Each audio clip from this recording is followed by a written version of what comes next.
കഥ 20-ാം നൂറ്റാണ്ട്.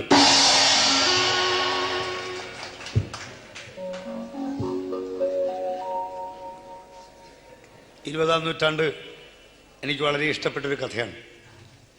എനിക്ക് മറക്കാനാവാത്തൊരു കഥയാണ്. എനിക്കൊരു സമ്മാനം നേടിത്തന്ന കഥയാണ്. ഒരിക്കലും വിസ്മരിക്കാനാവാത്തൊരു പാരിതോഷികം നേടിത്തന്ന കഥയാണ് 20-ാം നൂറ്റാണ്ട്.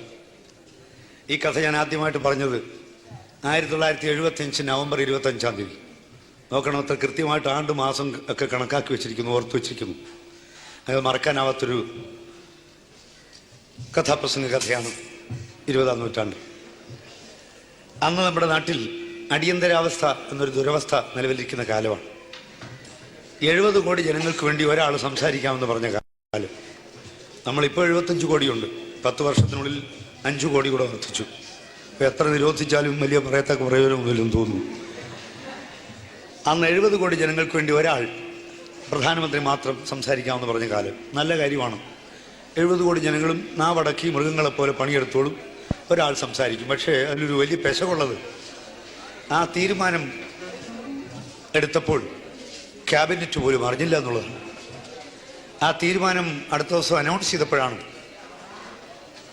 പ്രസിഡന്റിനോട് ഒപ്പിടാൻ പറഞ്ഞു, അദ്ദേഹം ഒപ്പിട്ട് കൊടുത്തു. പിറ്റേന്ന് അനൗൺസ് ചെയ്തപ്പോൾ മാത്രമാണ് ക്യാബിനറ്റ് അംഗങ്ങൾ അറിയുന്നത്. അപ്പോൾ നമ്മുടെ നാട്ടിൽ ജനാധിപത്യവാദികൾ പറഞ്ഞു, ഇത് ഏകാധിപത്യമാണ്, ഇത് സ്വേച്ഛാധിപത്യമാണ്, ഇത് ഫാസിസത്തിൻ്റെ തുടക്കമാണ്. അത് ആർക്കും തുറന്നു പറയാനും പാടില്ല. അതാണ് ആ കാലഘട്ടത്തിൻ്റെ പ്രത്യേകത. എന്നാൽ ഇത് ഭംഗ്യന്തരയാണെങ്കിലും ഇത് പരോക്ഷമായിട്ടെങ്കിലും പറയണമെന്ന് കരുതി സെലക്ട് ചെയ്ത കഥയാണ് 20-ാം നൂറ്റാണ്ട്. 20-ാം നൂറ്റാണ്ട് അവതരിപ്പിച്ചപ്പോൾ ആ കഥ കേൾക്കാൻ ആവേശത്തോടെ ജനങ്ങൾ കൂടി. വളരെ ദൂരസ്ഥലത്തൊക്കെ ചെറുപ്പക്കാർ കാർ പിടിച്ചും സൈക്കിളെടുത്തും വളരെ ആവേശത്തോടെ വന്നുകൂടി. നിങ്ങളെപ്പോലുള്ള ബഹുമാനപ്പെട്ട കഥാപ്രസംഗ ശ്രോതാക്കൾ മാത്രമല്ല സുഹൃത്തുക്കളെ, 20-ാം നൂറ്റാണ്ട് കേൾക്കാൻ അന്ന് കൂടിയത്. അന്നത്തെ സർക്കാരും വന്നു. അടിയന്തരാവസ്ഥ സർക്കാർ കഥാപ്രസംഗം കേൾക്കാൻ വന്നു. ഒരു സർക്കാരിനും കഥാപ്രസംഗം കേൾക്കേണ്ടി വന്നിട്ടില്ല. അന്നത്തെ സർക്കാർ കഥാപ്രസംഗം കേൾക്കാൻ വന്നു. സർക്കാർ ഇത് കേട്ടിട്ട് പറഞ്ഞു, കൊള്ളാം, സാം വിശ്വൻ്റെ കഥാപ്രസംഗം കൊള്ളാം, ഇങ്ങോട്ട് പോരെ, നമുക്ക് ഇരിക്കാൻ സ്ഥലമുണ്ട്. തിരുവനന്തപുരത്ത് പൂജപ്പുര സെൻട്രൽ ജയിലിൽ 10 മാസത്തേക്ക് എനിക്കൊരു മുറി കിട്ടി, വാടകയില്ലാതെ. ശാപ്പാടും കിട്ടി, നല്ല ശാപ്പാട്, ഉണ്ട, ഗുണ്ട് തുടങ്ങിയ സാധനങ്ങളൊക്കെ. കിടക്കാൻ്റെ പുൽപ്പ, പിന്നെ ഒരു തലയണയും കിട്ടി, ഇലയപ്പം പോലൊരു തലയണ.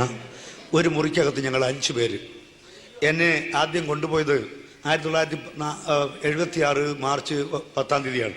17-ാം തീയതി വരെയുള്ളൊരു അനുഭവമാണ് ഈ പറഞ്ഞത്. ഈ ഒരു മുറിക്കകത്ത് 5 പേരെന്ന് ഞാൻ പറഞ്ഞത് എല്ലാവരും ഉണ്ട്, എല്ലാ തരക്കാരും ഉണ്ട്. RSSകാരനുണ്ട്, നക്സലൈറ്റുകാരനുണ്ട്, മാർക്സിസ്റ്റുകാരുണ്ട്. ഏകോദര സഹോദരങ്ങളെപ്പോലെ കീരിയും പാമ്പും സുഖമായിട്ട് കഴിഞ്ഞുകൂടുകയാണ്. അതായിരുന്നു കാലാവസ്ഥ, രാഷ്ട്രീയ കാലാവസ്ഥ. ഒരാഴ്ച കഴിഞ്ഞപ്പോൾ സർക്കാരിന് എന്നോടൊരു അലിവ് തോന്നി. എനിക്ക് A ക്ലാസ് തന്നു, A ക്ലാസ്സിലേക്ക് മാറ്റി. ഈ ജയിലിൽ A ക്ലാസ് ഉണ്ടല്ലോ, ദോഷം പറയരുത്, അത് കൊള്ളാം. ഒരാൾക്ക് വേണ്ടി ഒരു മുറി, കട്ടിലും മെത്തയും മസ്കിറ്റോ നെറ്റും, വായിക്കാൻ പുസ്തകങ്ങളും, നല്ല ചാപ്പാടും. ഞാനിത് പറഞ്ഞത് എൻ്റെ ഒരു ധീരകൃത്യം അവതരിപ്പിക്കാൻ വേണ്ടിയല്ല, അങ്ങനെ ഖ്യാതി നേടാൻ വേണ്ടിയല്ല. ഈ കഥ അത്തരത്തിൽ എനിക്കൊരു ബഹുമതി നൽകി എന്ന് പറയുകയാണ്. ഈ കഥയ്ക്കുള്ള പ്രാധാന്യം അതാണ്. എന്നാൽ ഈ കഥയ്ക്ക് അത് അത്ഭുതങ്ങളൊന്നുമില്ല. ഇത് ഇന്ത്യയുടെ കഥയാണ്. ഇത് എൻ്റെയും നിങ്ങളുടെയും ഇന്ത്യയുടെയും കഥയാണ്. ഇന്ത്യയുടെ കഥയാകുമ്പോൾ ഇതൊരു മഹാകാവ്യമാവേണ്ടതാണ്. പക്ഷേ ഇതൊരു ഖണ്ഡകാവ്യമാണ്. കാരണം 20-ാം നൂറ്റാണ്ടെന്ന് പേരിട്ടിരിക്കുന്നെങ്കിലും ഒരു വ്യാഴവട്ടത്തിൻ്റെ കഥയേ ഉള്ളൂ. 20-ാം നൂറ്റാണ്ടെന്ന് പറയുമ്പോൾ 1900 മുതൽ 2000 ആണ്ട് വരെയാണല്ലോ. ആ കാലയളവിൻ്റെ പേരല്ലേ 20-ാം നൂറ്റാണ്ട്. ഇത് 1950 മുതൽ 62 വരെയുള്ള ഒരു വ്യാഴവട്ട കാലഘട്ടത്തിൻ്റെ കഥ. ഇന്ത്യ ഒരു പരമാധികാര റിപ്പബ്ലിക്കായി നമുക്കൊരു ഭരണഘടന ഉണ്ടായത് 50-ലാണല്ലോ. 50 മുതൽ 62 വരെയുള്ള ഒരു വ്യാഴവട്ട കാലഘട്ടത്തിൻ്റെ കഥ പറയാൻ വിമൽ മിത്ര എന്ന ബംഗാളി നോവലിസ്റ്റ് അവതരിപ്പിക്കുന്നത് ഒരു നാടക നടിയുടെ ജീവിതമാണ്. അതിസുന്ദരിയായ ഒരു നാടക നടി, കുന്തി ഗുഹ എന്ന നാടക നടിയുടെ ജീവിതം ചിത്രീകരിക്കുമ്പോൾ സുഹൃത്തുക്കളെ, അത് എൻ്റെയും നിങ്ങളുടെയും ഇന്ത്യയുടെയും ഒരു വ്യാഴവട്ടക്കാലത്തെ കഥയായിത്തീരുന്നു. കഥ നടന്നത് കൽക്കത്തയിലാണ്. വിമൽ മിത്ര എന്തെഴുതിയാലും കൽക്കത്തയുടെ പശ്ചാത്തലത്തിലാണ് അദ്ദേഹം ചിത്രീകരിക്കുന്നത്. തിരക്ക് പിടിച്ച കൽക്കത്ത നഗരത്തിന്റെ തിരക്ക് കുറഞ്ഞ ഒരു തെരുവീഥിക്കരികിൽ ഇതാ ഒരു കെട്ടിടം ഉയർന്നു നിൽക്കുന്നു. ഒരു പുതിയ കെട്ടിടം തലയുയർത്തി നിൽക്കുന്നു. Subscribe and follow me.